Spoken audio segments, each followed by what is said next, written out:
Bienvenidos a la lectura orante con las Sagradas Escrituras. Seguimos en la escucha del Señor que nos habla, de la mano de María, nuestra Madre, que nos enseña a escuchar la voz de Dios y vivir en su voluntad. Jesús ha llevado la voluntad hasta entregarse totalmente por nosotros. Escuchemos la palabra de hoy, Marcos capítulo 8, versículos 27 al 33. En aquel tiempo Jesús y sus discípulos se dirigieron a las aldeas de Cesarea de Filipo. Por el camino preguntó a sus discípulos: ¿quién dice la gente que soy yo? Ellos le contestaron: unos, Juan el Bautista; otros, Elías; y otros, uno de los profetas. Él les preguntó: ¿y ustedes? ¿Quién dicen que soy yo? Tomando la palabra, Pedro le dijo: tú eres el Mesías. Y les conminó a que no hablaran a nadie acerca de esto. Y empezó a instruirlos: el Hijo del Hombre tiene que padecer mucho, ser reprobado por los ancianos, sumos sacerdotes y escribas, ser ejecutado y resucitar a los 3 días. Se los explicaba todo con claridad. Entonces Pedro se lo llevó aparte y se puso a increparlo. Pero él se volvió y mirando a los discípulos, increpó a Pedro: ponte detrás de mí, Satanás. Tú piensas como los hombres, no como Dios. Palabra del Señor. Gloria a ti, Señor Jesús. Pidamos hoy la presencia, la fuerza, la gracia del Espíritu Santo. Ven, Espíritu Santo, llena los corazones de tus fieles y enciende en ellos el fuego de tu amor.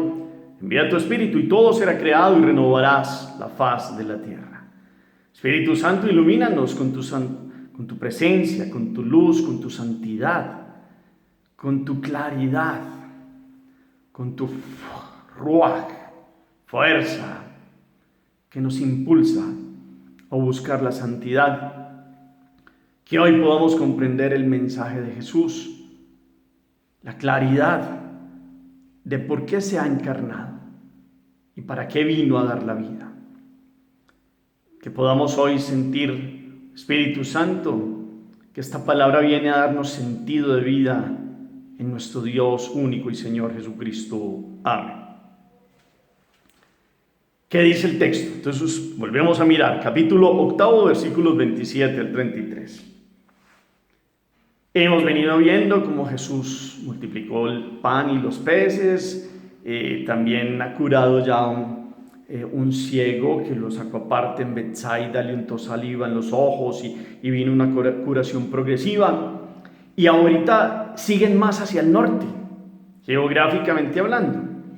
Por eso entonces miremos cómo nos ha venido hablando Marcos y qué nos dice hoy, que es el primer momento. ¿Qué dice la palabra de Dios hoy? ¿Hacia dónde se dirige?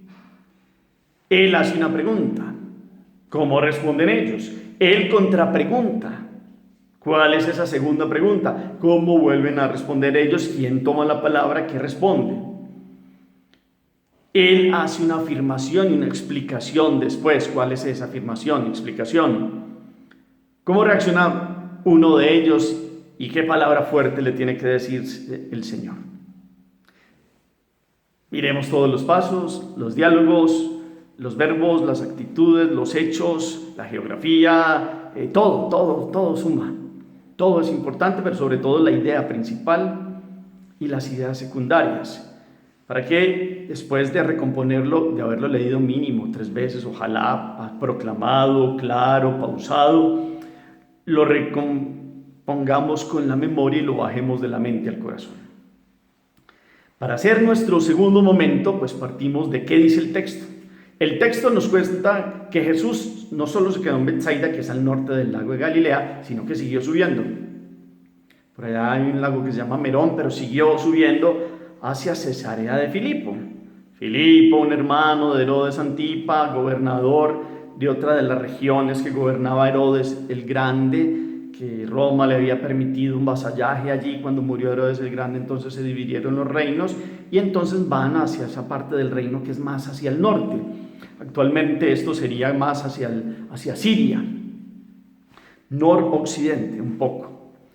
Y Jesús se dirige hacia allá y van por el camino.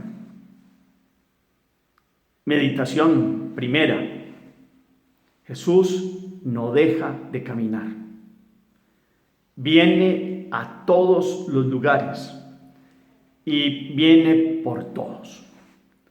Se va más hacia el norte, ya a las afueras de la Palestina y de la Galilea, y viene a mostrar su presencia, la palabra de Dios, y su encarnación viene a recorrer los caminos de la tierra. Ha caminado por usted y por mí. Él es el camino. No se nos olvide esto. Entonces, en ese camino, como siempre, viene la parte de Él compartir con sus discípulos. Y en ese discipulado ellos escuchan y Él predica. Pero aquí hay unas preguntas claves. Y este momento es clave en el Evangelio de Marcos, marca como una división de antes de esta pregunta de Jesús a lo que vendrá después. Porque esta pregunta es fundamental, no solo en ese momento, sino siempre. Y Él es como esos encuestadores que hacen unas preguntas, que hacen unos sondeos de opinión. Pero este no es cualquier sondeo de una opinión de cualquier cosa de la vida, no. Es que dice la gente de Él. Para nosotros, pues, ahorita vamos a ver cómo cada uno responde, pero pues Jesús es nuestro Dios y Señor. Pero Él empieza a hacer ese sondeo. Y entonces los apóstoles van diciendo, pues la verdad, hay unos que dicen que eres como Juan el Bautista, otros que te pareces como Elías, y otros a uno de los profetas, y entonces hablarán de Jeremías y de otros. Y ese es el vox populi de la gente, porque lo están asociando a un hombre grande, a un hombre que ha hecho prodigios, portentos, a un hombre que da una palabra fuerte, a un hombre que tiene una práctica de verdad como la tenía el Bautista, o una claridad y una fuerza como la ha tenido Elías, o como les tocó hablar los profetas. Y la gente sencilla del pueblo empieza a reconocerlo así. Es un sondeo primero de Jesús. Pero ya Él, en esa intimidad de la formación del discipulado de estos 12, les dice, bueno, ¿y ustedes? Les devuelve la pregunta, ¿quién dicen que soy yo? Entonces hay como unos momentos hoy en el Evangelio. El camino los va formando, y en ese formarlos entonces va haciendo esta gran pregunta de Jesús, de cómo en esta breve encuesta le van dando respuestas. Después Él viene a escuchar con esa segunda pregunta una profesión de fe que hace Pedro. Si ustedes ven, don Pedro, como siempre, primero allá le gusta hablar, tomó la palabra. Tú eres el Mesías. Eso es una expresión dentro del ámbito hebreo, pues muy importante. O sea, él y los 12 ya sabían que él era el Mesías. Lo que pasa es que hay que mirar qué tipo de Mesías tenían aquí en la cabeza, como los hebreos. Y les dijo que no se lo dijeran a nadie.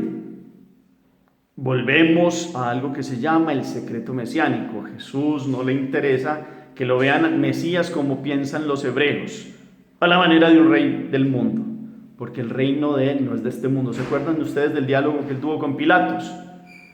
Cómo tuvo que decirle que no tuviera miedo, porque no tendría ejército. Si quisiera, el Padre mandaba no sé cuántos miríadas y miríadas de ángeles, pero Él no busca reinos humanos.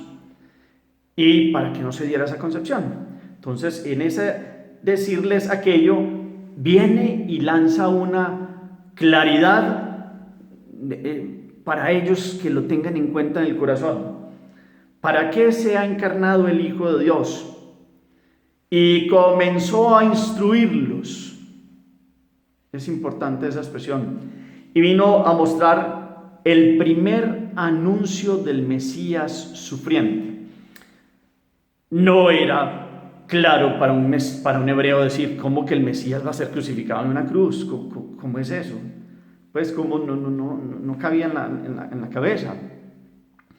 Y entonces les dijo que iba a padecer mucho, ser reprobado por los ancianos, sumos sacerdotes y escribas, y ser ejecutado y resucitar a los 3 días. Les está hablando muerte, inclusive ya de resurrección. Todo el misterio pascual.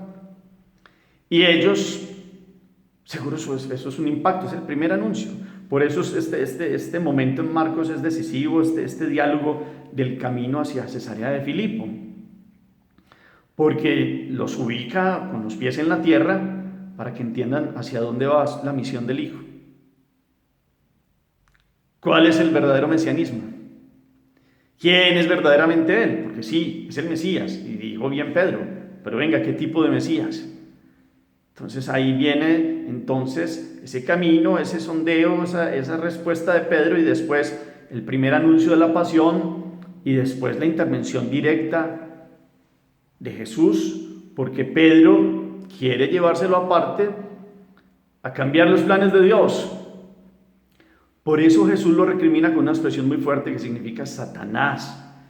Y Satanás es aquel que siempre ha estado en contra del proyecto de Dios. Siempre. No le interesa que Dios venga y rescate al género humano. Pedro, no con mala intención, pero sí de una manera un poco fuerte, está tratando de que Jesús no siga el camino. Él, el caminante del Salvador. Y entonces por eso interviene drásticamente Jesús con esta expresión. Entonces estos momentos nos van dando a usted y a mí hoy esta meditación de quién es Jesús, como en 3 momentos, para el mundo. Y entonces ustedes y yo, y en la historia, vemos la teología, y vemos la respuesta de la religión, vemos la respuesta de todas las catequesis que hemos recibido. Pero hay un segundo momento, la segunda pregunta es para mí, para usted y para mí. ¿Quién es Jesús para usted y para mí? ¿Quién dicen ustedes que soy yo? Hoy, en este día puntual, hoy, Dios, que es un eterno presente. ¿Cómo respondemos a esa pregunta? Y también tendríamos que mirar quién es Jesús para esta generación. Sería una tercera pregunta. Entonces hoy la palabra viene a preguntarnos. Dios nos pregunta, ¿quién es Él para nosotros? Y cada uno tendría que meditarlo en una historia personal de vida.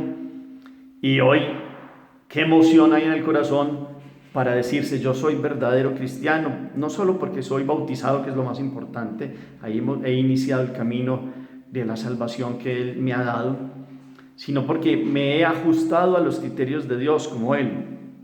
Aquí está la cruz, lo que Jesús llama hoy fuerte a Pedro, y no solo es a Pedro, es porque los demás pensaban igual, y tiene que ser el llamado de atención a todos, para que comprendan que nadie le quita la vida, que Él mismo la entrega. También lo dice en Juan 10:10. Y Él es el cordero degollado. Ya no van a necesitar el cordero y esos animalitos antiguos, porque Dios mismo se ofrece. Pero es el camino de la entrega, es el camino de la cruz, y por ahí sí se llega a la resurrección, porque Él lo va a decir en el tercer día. Entonces hoy las preguntas es: ¿cómo estamos ustedes y yo dando una respuesta delante de Jesús? ¿Cómo verdaderamente ustedes y yo queremos tener una reacción clara, no como la de Pedro? Porque ustedes y yo el primero, cuando me aparto de Dios, puedo ser un Satanás. Espero que se comprenda bien eso. Entonces, actúo en contra de la voluntad de Dios. ¿Quién es el primero sino el espíritu del mal el que hace eso? Y que en nuestra vida nunca se vaya a convertir eso, y más porque la palabra nos va quitando la ceguera y nos va mostrando, como el ciego que se curaba en el Evangelio de ayer, pues va teniendo ya una claridad. Nosotros dejemos las cegueras, y en esas cegueras pues no alberguemos división con Dios, que eso es lo que genera el pecado. Y entonces, seguramente tenemos clara la doctrina de quién es Jesús teológicamente hablando, y por el credo y por la catequesis. Pero la respuesta es desde el fondo del corazón, usted y yo. ¿Quién es Jesús para mí? ¿Quién?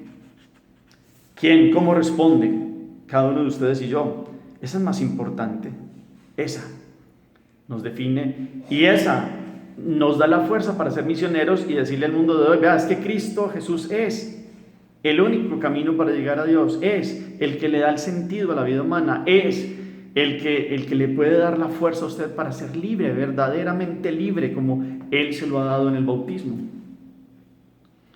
Y esa fuerza misionera nos lleva hoy y nos impulsa a mostrar a las demás personas para que ellos puedan responder también como nosotros dentro del corazón quién es Jesús para cada uno de nosotros y quién es Jesús para esta sociedad actual. Y buscando la santidad, mostrando otra faceta, porque otros han querido desdibujar la figura de Jesús por errores de los humanos, de nosotros mismos, sacerdotes y de fieles, que en tiempos y periodos históricos y no sé qué, siempre echan culpas. Y resulta que Jesús es el único Salvador. Y Él es ayer, hoy y siempre, es el mismo Dios presente en su vida y en la mía, que viene radicalmente a preguntarnos hoy al corazón, un diálogo del Dios que nos infundió su espíritu y nos dio el alma, espíritu con minúscula, pensamientos, voluntad, conciencia, alma racional, para que tengamos una introspección desde el corazón y nos preguntemos, ¿quién es Dios para mí? ¿Quién es Jesús? Cuando miro la cruz, ¿qué encuentro allí? En estos días los invitaba a hacer el acto de mirar la cruz. Al mirar a María, podemos responder como ella, y aquí la esclava del Señor, hágase en mí según tu palabra. Y Jesús nos dice, bueno, ¿quién soy para ti? Bueno, tú eres mi Dios, mi único Señor y Salvador, Kyrios, Señor, en quien encuentro felicidad, alegría, sentido de esta existencia, vida grande y maravillosa, no solo vida, este pedacito de tiempo humano, sino que va mucho más allá, creados a imagen y semejanza de Dios, a una eternidad que no terminará. Lo único que nos termina y que nos daña y que nos tumba es no comprender esta pregunta, o a veces ir por el mundo sin hacernos la pregunta, porque a veces criticamos, decimos la iglesia, lo otro y tal, pero nadie se ha hecho esta pregunta desde el corazón, y hay que hacerla aquí en el interior, donde dialogamos con nuestro Hacedor y con nuestro Creador. Jesús ha muerto para salvarnos, y es de aquí que empieza este camino, de aquí para adelante en Marcos. El primer anuncio, vendrán otros anuncios, como el Mesías es como la imagen de Isaías, del Mesías sufriente, 49, 50, 52, que escuchamos en Semana Santa en las primeras lecturas. Ese es el Mesías que ellos todavía no comprendían porque tenían otra idea de mesianismo. Que no nos pase a ustedes y a mí que todavía no comprendemos, y esto es énfasis de otros momentos de lecciones, que no comprendemos cómo actúa Dios, que no comprendemos las preguntas de Dios. Hoy hay una pregunta al corazón y hay que hacerla. ¿Y cómo la responde usted hoy? ¿Y cómo la respondo yo también? Hagamos oración. Señor Jesús, también hoy nos preguntas, ¿quién dicen que soy yo? ¿Quién soy para ustedes? Señor, ante un mundo que prefiere promesas de engaño, te confesamos Hijo de Dios y Salvador de los hombres. ¿A quién seguiremos, Señor? ¿A quién que no nos defraude? Solamente tú tienes palabras de vida eterna. Te creemos resucitado y vivo hoy como ayer, y estamos seguros que vives en nosotros por tu Espíritu. Concédenos conocerte a fondo por la fe y la amistad, y haz que, queriendo a los hermanos, nos entreguemos a la fascinante tarea de amarte apasionadamente, y que, como Pedro hoy, sintamos que nos llamas también a cuentas cuando nos separamos de ti y ponemos obstáculos a tu ser de Dios y Salvador, que podamos comprender el mesianismo liberador y tu actuar en nuestra vida, que tengamos un corazón supremamente agradecido contigo, porque has venido a redimirnos y a salvarnos. Amén. ¿Cómo llevar esta palabra hoy a la vida? Cada uno tiene ahí que hacer el diálogo con Jesús. ¿Cómo responde? ¿Y cómo ayudo para que esta generación, quién es Jesús? Porque los musulmanes, sí, eso es un profeta importante, pero para ellos está Mahoma por encima, y para nosotros Jesús es el Hijo de Dios. Los judíos, hermanos de Jesús en cuanto a raza, esperan el Mesías, no creen en él como Mesías. Otros dirán que sí, es uno más, y lo igualan a Siddhartha Gautama y a otros personajes, a Confucio y a no sé quién, y es respetable, ¿cierto? Eso es respetable, pero usted que ha sido evangelizado, que tiene la palabra, cómo vive y cómo muestra, porque uno puede dar respuesta teológicamente o de catecismo, de decirle a la gente, sí, Jesús es el Hijo de Dios, la segunda persona de la Santísima Trinidad, pero su vida cómo lo muestra. Yo me lo pregunto en mi sacerdocio también. ¿Qué vamos a hacer este año para dar respuesta a esta pregunta? El Señor esté con ustedes y la bendición de Dios Todopoderoso, Padre, Hijo y Espíritu Santo, descienda sobre ustedes y los acompañe siempre. Podemos seguir en paz, demos gracias a Dios. Coloquen los comentarios al final del chat, todos son muy valiosos para cada uno de nosotros.